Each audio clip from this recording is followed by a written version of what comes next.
I'm Kathy with a C. And I'm Kathy with a K. And this is Season 2 of Killer Destinations.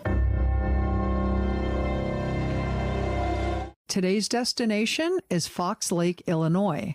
Fox Lake is a village in northern Illinois located about an hour northwest of Chicago and 15 minutes south of the border with Wisconsin.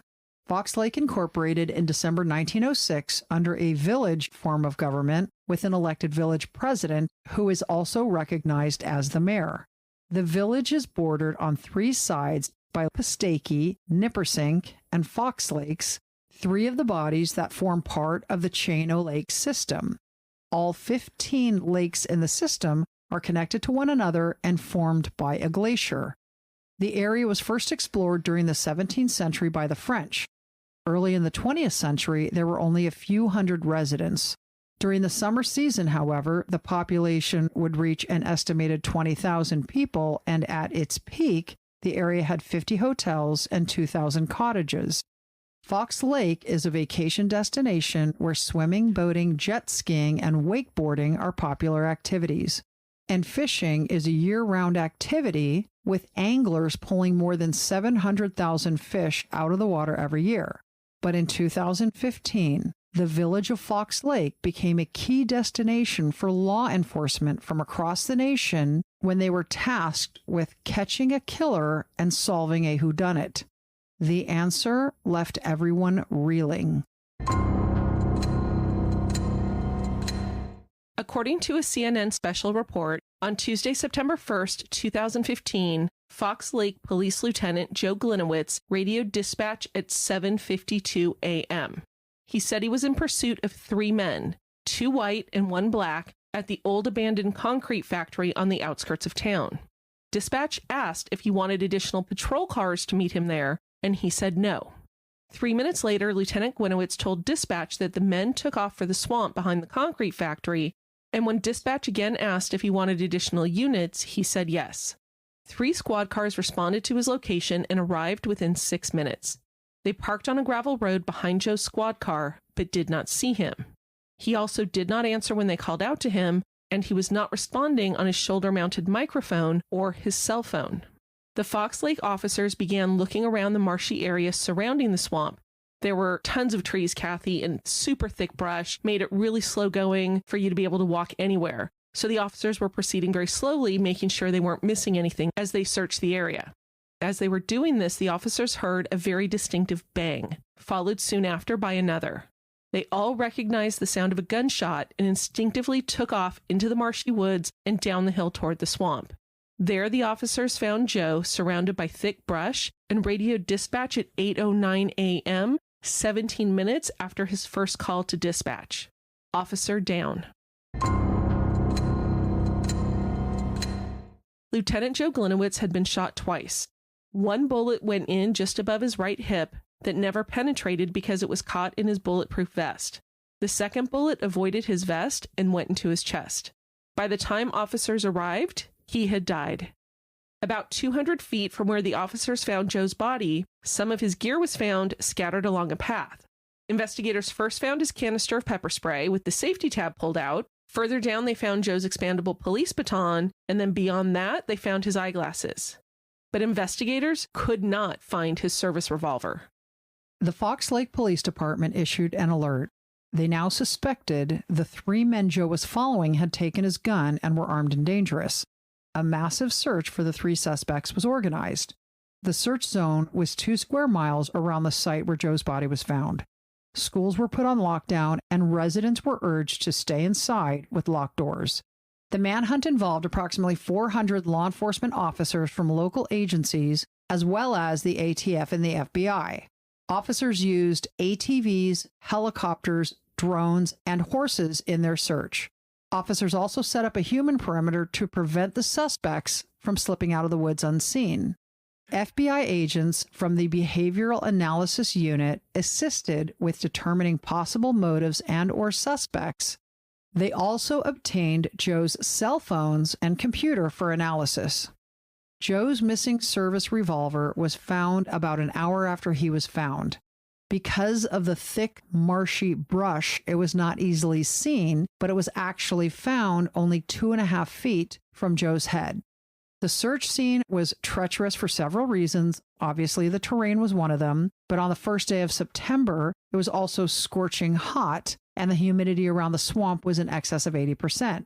Dozens of police officers were passing out, and the search canines were being doused with water to help keep them going. The search was halted once night fell, and a helicopter with heat-seeking equipment was used once law enforcement personnel had cleared the area. However, the helicopter did not pick up any heat signatures. Somehow, these suspects had eluded the dragnet and escaped. 52-year-old Charles Joseph Gliniewicz was an Illinois native who graduated from Antioch Community High School and went on to earn his bachelor's and master's degrees from Kaplan University. Joe served in the U.S. Army from 1981 to 2007, where he earned numerous service awards, including the Meritorious Service Medal and the Army Commendation Medal. He joined the Fox Lake Police Department in 1985 and continued in the Army serving as a reservist. He was given the nickname G.I. Joe due to his military bearing. He was muscular with that Army haircut that you always think of, the buzz cut. Right. At the police department, Joe worked many different assignments, including as a canine officer, field training officer, and a member of the SWAT team. He was promoted to sergeant and then to his current position as lieutenant. Joe first began working with the Fox Lake Police Explorer Post in 1986, and Kath, he was dedicated to training these kids to enter a career in law enforcement or the military. Yeah, he loved his Explorer kids.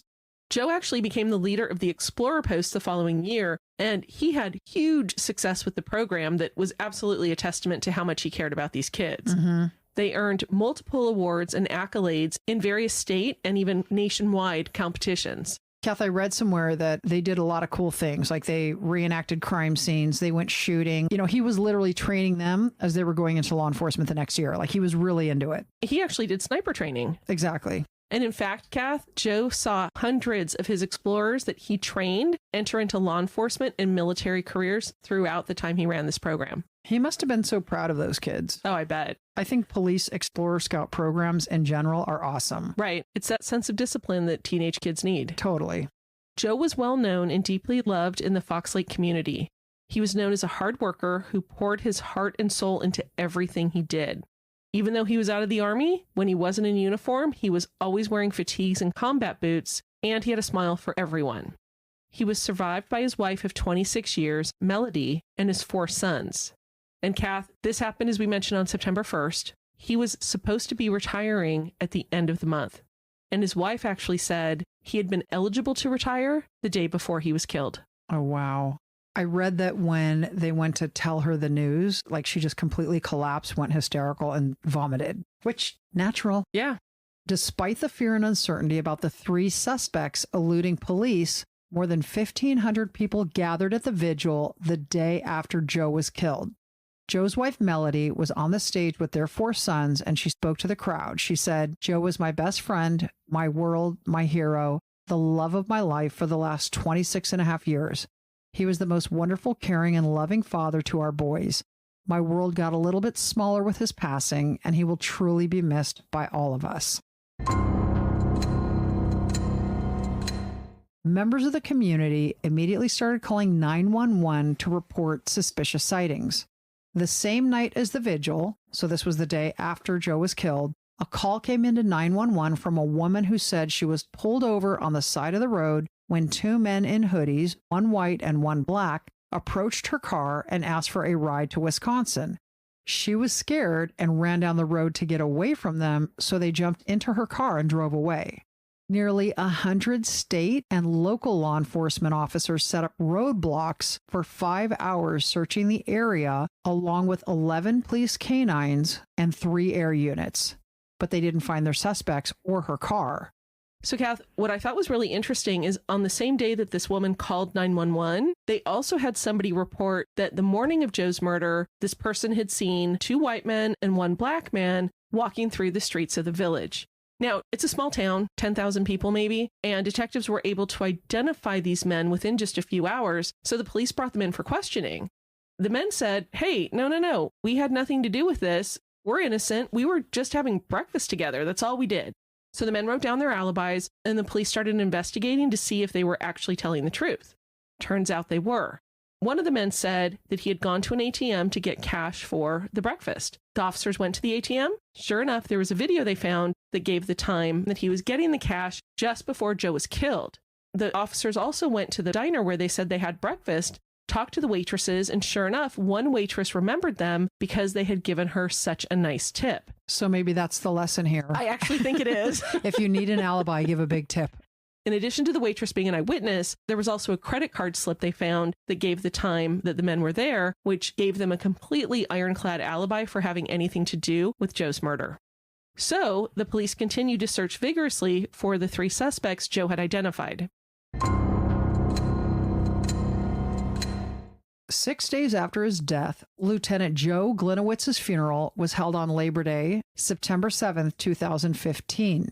He was lauded as a hero who died doing his job in a dangerous environment, and his picture was hung in storefront windows in Fox Lake.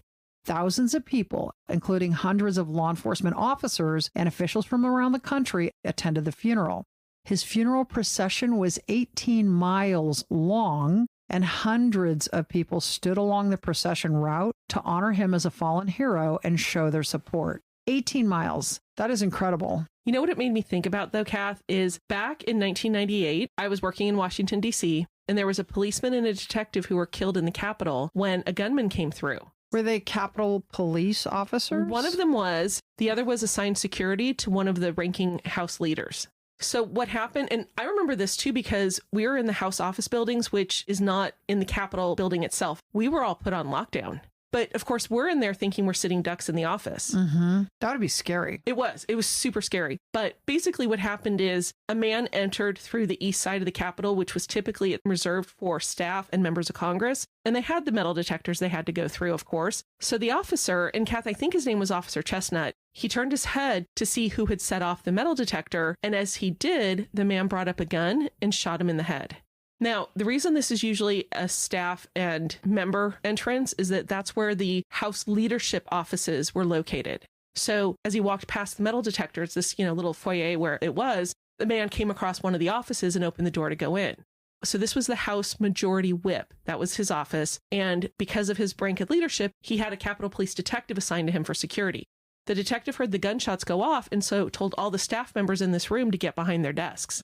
As he was doing this, the gunman came in and the detective pulled his weapon to defend the staffers who were in there, and he was killed as well.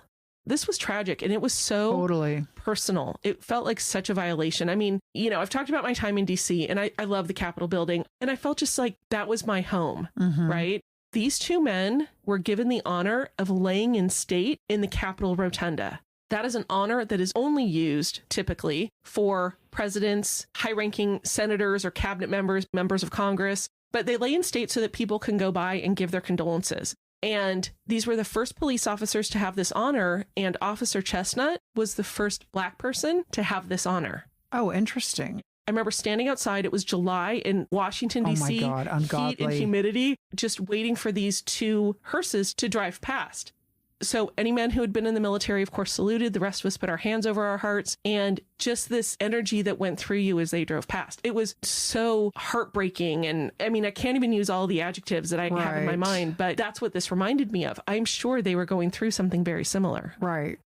The funeral included a helicopter flyover and a rifle volley.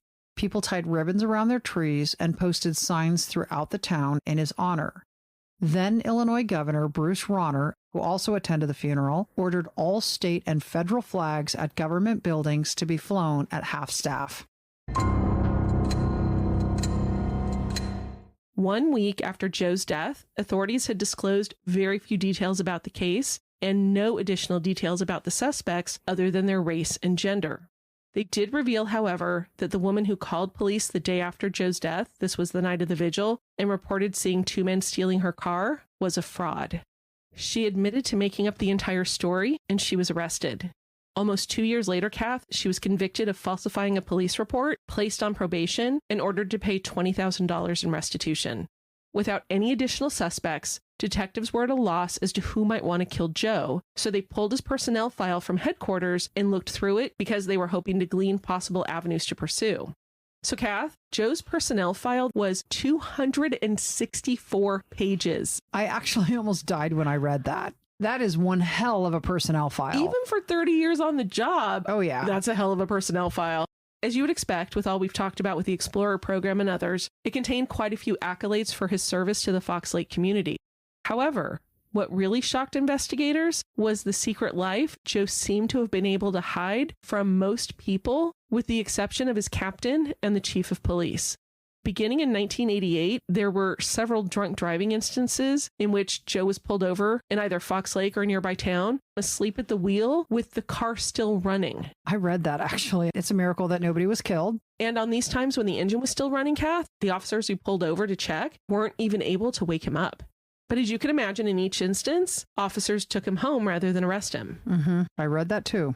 There was also, Kath, a complaint by a dispatcher who reported Joe said he wanted to put 3 bullets in her chest because she was annoying him. And he actually brought a gun into the dispatch room and repeatedly cocked and uncocked it in front of her. Also in his personnel file, there was a reference to a lawsuit against the Fox Lake Police Department that was filed in 2003 by a former police officer who said Joe pressured her to perform sexual favors on him 5 times in the year 2000, which this is 15 years prior to his death.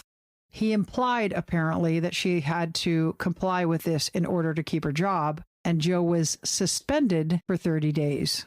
Now, Kath, just as a side note, her lawsuit eventually wound up getting dismissed.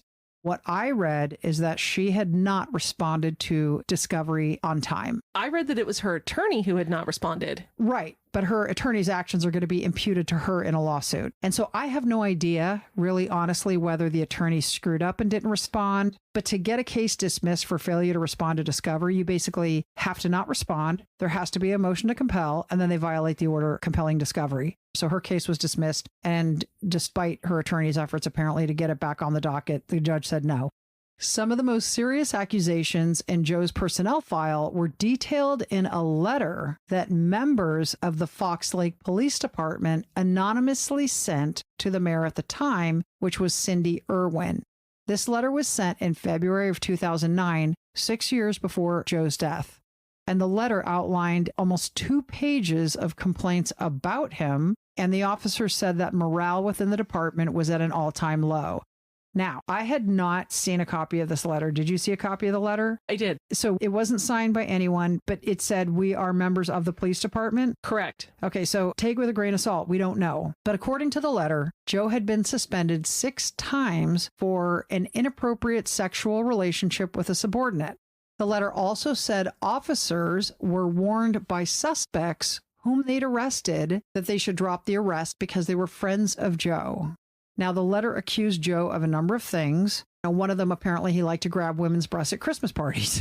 And apparently, officers were confronted by him in public about issues that were contained in their personnel file. So he was supposedly violating their privacy rights. You know, one of the things not part of this letter, Kathy, that was in his personnel file was a letter from his chief that said the chief found out that Joe had told the chief's assistant that Joe should have administrator access to their computer system. The chief had done no such thing. And Joe's response was, "Well, no, I thought you told me you wanted to because you were concerned about, not being able to get into the system sometimes if the people who were allowed to have it weren't around." And the chief said, "No, I absolutely did not." The chief did not even give himself access to these files because he wanted to make sure it was locked down and there were such a few number of people who had it to diminish the ability for people to leak this information. So wait, the chief had no access to these files, but Joe came in and got access from the chief's assistant. Correct. Saying the chief wanted him to have it. That is ridiculous. I know. Yeah. They also allege things like he walked out on a $300 bar tab. He was thrown out of bars by bouncers for being too drunk. He also used his squad car for personal errands, Kath, including once taking his family on vacation to Wisconsin, driving his squad car. Maybe it was really important, that vacation. Maybe it was. He also allowed civilians to fill their cars up at the police gas station. Thank you, taxpayer dollars. Exactly. And he also supposedly got a tattoo while on duty. Using a free certificate that had been donated to the police station for some sort of auction. Now, Kath, what was interesting is that the personnel file or at least I didn't see it, contained no information whether or not the mayor took any action when this anonymous letter came in. According to Lake County Major Crime Task Force Commander George Folenko, Joe's personnel file actually did not immediately change the way local authorities were looking at his murder case. Instead, it led them to develop another theory, and that was, if he was having issues with women and female coworkers, was there something more nefarious out there than they realized? And was there a vendetta involving Joe's treatment of one of the females that was listed in his personnel file? Now, around the same time that investigators learned about his personnel issues, Lake County Coroner Dr. Thomas Rudd made a statement to the press. He said, quote, "I can't rule out a suicide. I can't rule out an accident. I can't rule in a homicide," end quote. Basically, Dr. Rudd said all possible options were still on the table until the crime task force completed its work. As you can imagine, the Gliniewicz family was pissed, and they adamantly denied their husband and father would kill himself. Joe was actively applying to chief of police jobs in nearby communities, and the family was in the process of planning several vacations.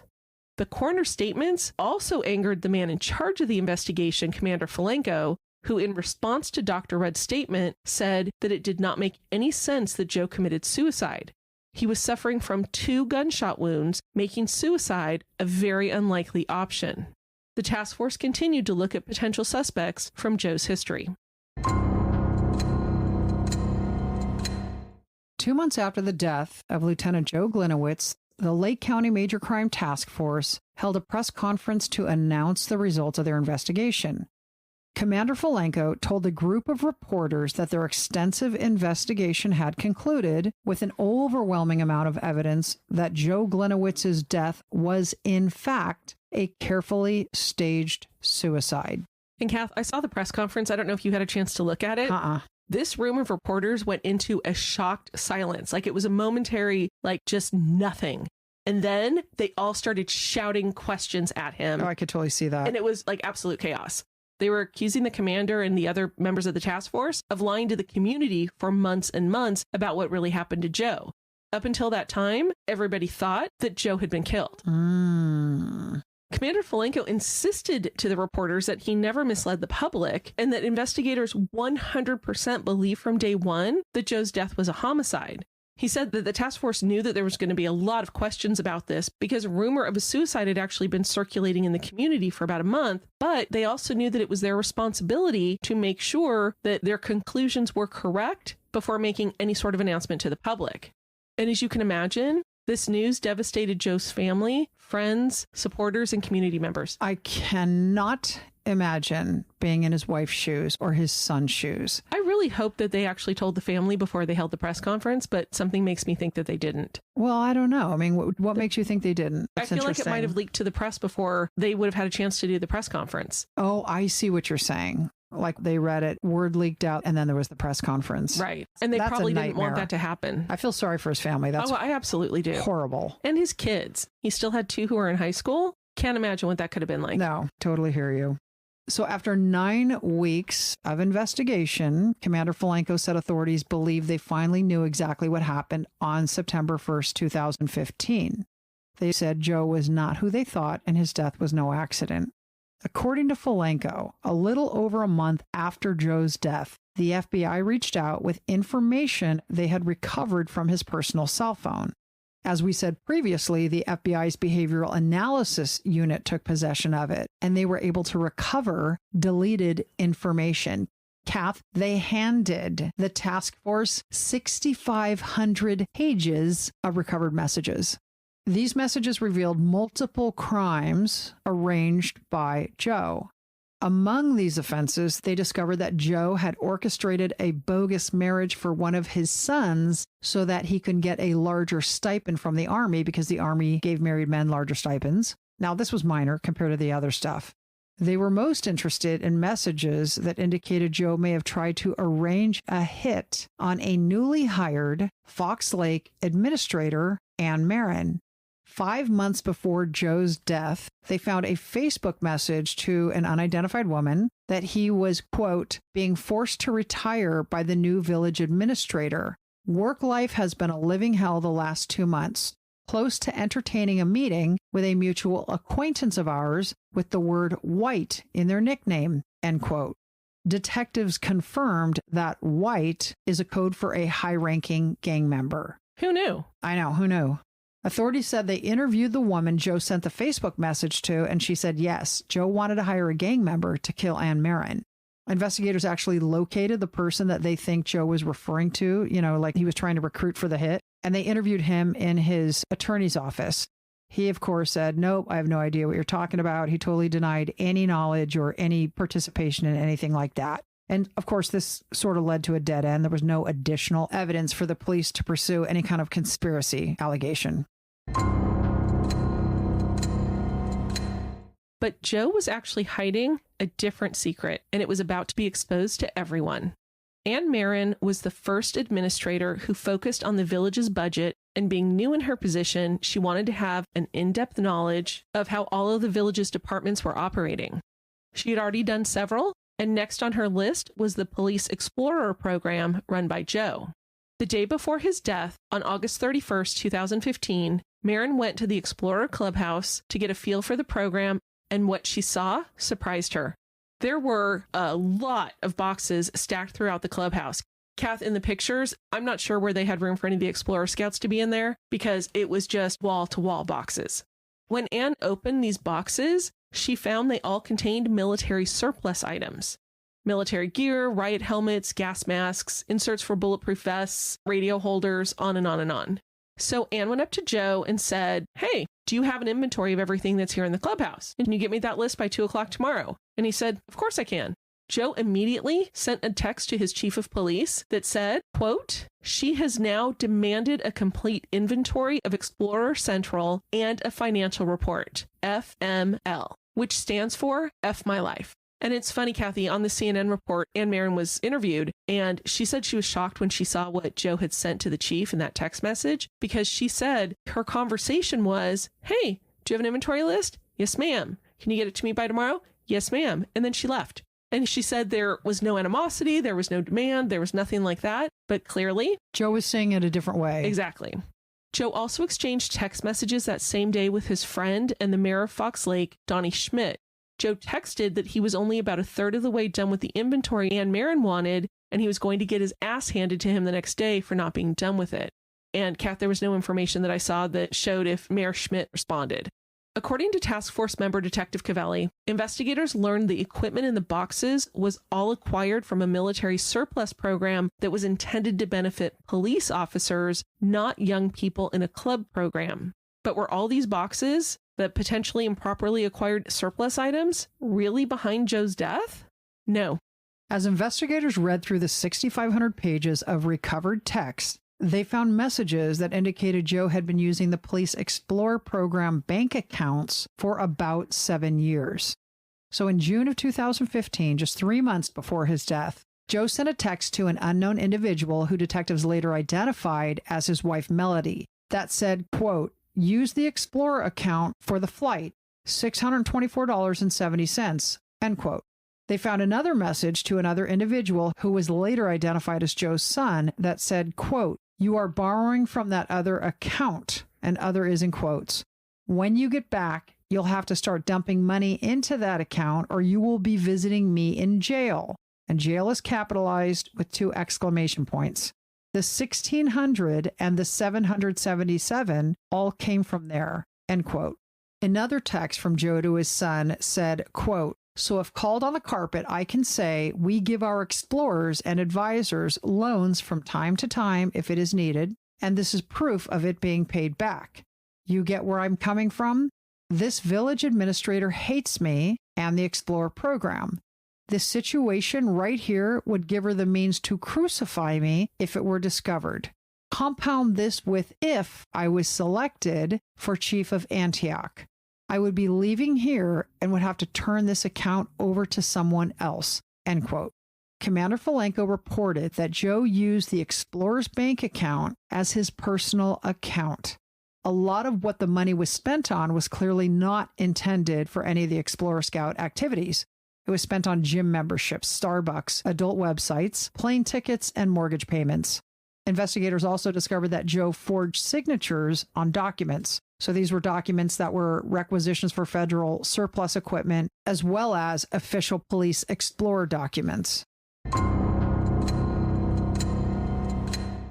So after investigators confirmed that Joe had been embezzling money for at least 7 years from the Police Explorer program, and he believed that his crimes were about to be exposed, they were certain that his death had been a very carefully staged suicide. So, Kath, embezzlement is when somebody has legitimate authority to be accessing a bank account, but they take money that they're not entitled to have. And so what I read, and you correct me if I'm wrong. You're wrong. You're like, you're always wrong. Don't give me that power. Yeah, I probably said that to the wrong person. But he would take money and replace money. And you know what? I'm sure this started out so stupidly and insidiously. Like he probably bought himself a cup of Starbucks or something dumb. And I'm not justifying what he did because what he did obviously is bad. Yes. But my understanding is that the money that was actually missing when he died, I think it was like... It's like $7,000 to $10,000, something around that area. Yeah, like it was illegal and he would have lost his job and his reputation, obviously, and possibly been prosecuted. But what I'm saying is... It wasn't the nefarious scenario that was being portrayed in the press, that he was just taking money, and never putting money back in. Truly, he was using it as his own ATM machine with overdraft protection, right? So the investigators knew that Joe's image and his persona in the community were everything to him, and he decided it was better to go out as a hero. This narrative supported how they found him and what they found at the crime scene. So going back to the morning of Joe's death on September 1st, 2015, he was heading to work at the Explorer Clubhouse. He stopped at the local gas station Quick Mart and purchased 2 packs of cigarettes. So, Kath, I read that this was his daily routine. And so their theory was like, oh, you know, he's just maintaining the routine so that nothing is suspicious leading up to the suicide. As a side note, it's my dad's daily routine also. His big trip on a daily basis is to this local smoke shop where he buys like cigars and cigarettes because it's important that after 40 years of not smoking, he only smoked on Christmas and the 4th of July for the last 40 years, he took up smoking again. And as a consequence, my mother also smokes now. I go into their house and it smells like a bar. And it's like, oh my God. Like she's always taken good care of the house. Yes. And now like I go in and I'm like, dang, like I literally feel like I'm in a bar. Like they're in their mid 80s. They don't care where they smoke. And so I don't bust their chops so much, but holy hell, it smells bad. And what's funny is, again, it's been 40 years. So I do not know how they have ashtrays. When we were little kids, obviously you're broke as a kid, but we used to buy them like coffee cups and ashtrays as gifts. That was sort of like the go-to. Let's go to TG&Y and buy mom an ashtray. Oh my God, TG&Y. Holy crap. But also, my mom was super into Waterford Crystal. And so, you know, her closest friends like Mrs. K or Flo, they would get her nice Waterford Crystal ashtrays. And so it's like, here we are 40 years later. And I was like, wow, she still has the Waterford ashtrays. Like I noticed the janky ones have been thrown away. But of course. Yeah. Hey, she's at a point in her life where it's all high class. Yeah. So anyway, back to Joe and his trip into work. He drove the route to the community center where the Explorer Clubhouse was located and had told his colleagues, obviously, that he was going there instead of the police station because he had to finish the inventory of the equipment that Ann Marin wanted. But when detectives looked at his GPS from his squad car that morning, it showed that Joe drove past the community center and went straight to the abandoned concrete factory. Now, we wanted to put in audio of Joe's call into dispatch, but the quality of it was so low that it was really kind of unintelligible. It was hard to understand. But the point that we wanted to convey with this audio was that there was no sense of urgency, anything in Joe's voice when he made this call to dispatch. And it wasn't even like, oh, he's a veteran cop. He, of course, is used to this. There wasn't even any tension in his voice. There was no tension. But again, he's a consummate professional. But there was no sense of urgency. And when the dispatcher asked the second time if he wanted them to send backup to his location, he said, yeah, go ahead and send somebody. Right. It wasn't urgent. And he didn't initiate it either. It wasn't, I'm pursuing them into the swamp, send backup. So, as we said, Joe first called dispatch at 7:52 a.m. about the 3 men he was pursuing. The GPS on his squad car showed that he actually arrived at the abandoned concrete factory's gate at 7:25 a.m. The FBI actually found this discrepancy within the first few days of the investigation, but without any information indicating that Joe's death was a suicide, task force detectives continued their search for answers.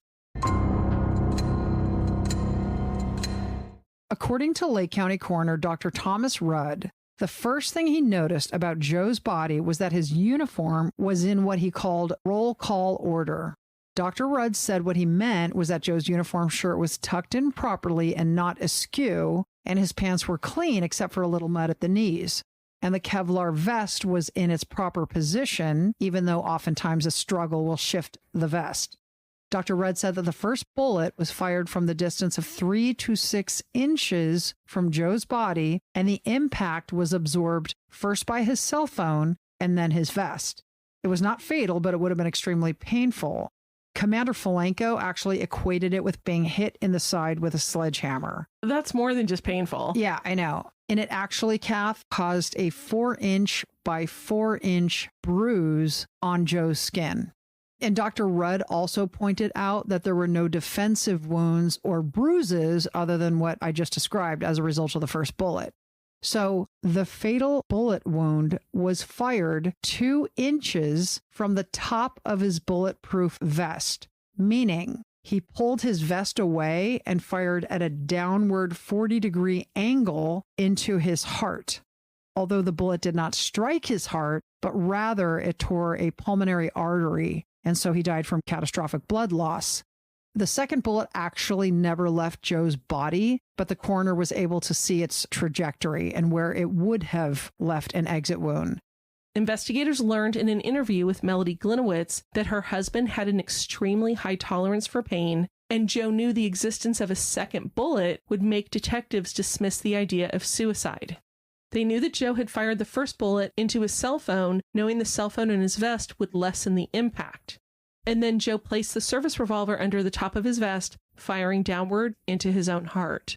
And Kath, there were still a couple of loose ends that came up at this press conference that we had talked about. One of the questions that came up was, why was Joe's service revolver located 2.5 feet above his head if he had put his gun behind his bulletproof vest and shot himself? Because I think the coroner was expecting, like, the gun would have been underneath him. Correct. And it really came down to when the coroner determined that he had actually shot his pulmonary artery and not his heart, because a bullet directly to the heart would have killed him instantly. But the pulmonary artery would have taken 1 to 2 minutes for the blood loss to kill him. So Joe would have had time to drop his gun and then stagger a few feet away from it. One of the other things that came up was, what about Joe's gear that we had mentioned police found a few hundred feet from where his body was found? And this goes back to his Explorer post, because they actually did competitions for crime scene staging. Oh, wow. So Joe had a ton of experience with it. Where he took his Explorer scouts to practice was at this old abandoned concrete factory. They also did sniper training in the area. So Joe knew the layout of this entire area where he was found. So they basically were like, he staged it, no big deal. Yeah. The behavioral analysis unit with the FBI concurred that they believed it was a staged crime scene, in part because there was no sign of Joe being dragged after the initial shot to where he was eventually found, and there were no physical signs that he fought for his life. And you would expect a longtime military man and police officer to fight for their life. Yeah.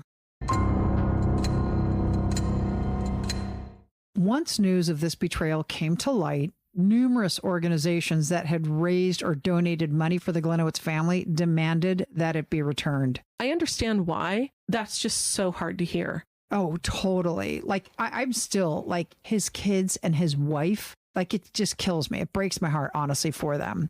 Tributes and memorials were quickly removed, and the largest, which had been constructed in front of the Fox Lake Police Department, was vandalized. So, Kat, they had this big memorial sign that used his nickname, G.I. Joe, and vandals turned it into G.I. Joke.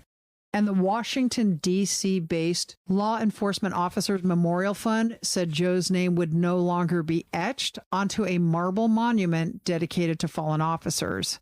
In addition, new leadership was brought into the Fox Lake Police Department. Kath, when all was said and done, the investigation included members of the Lake County Major Crime Task Force, the FBI, and of course their Behavioral Analysis Unit, the ATF, Secret Service, Homeland Security, and the U.S. Marshals.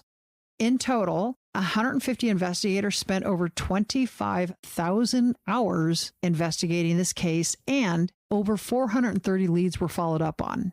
It was said by the CNN report that over 250 pieces of evidence were collected and submitted to local and federal crime labs for analysis, and thousands of pages of financial documents and over 40,000 emails were reviewed.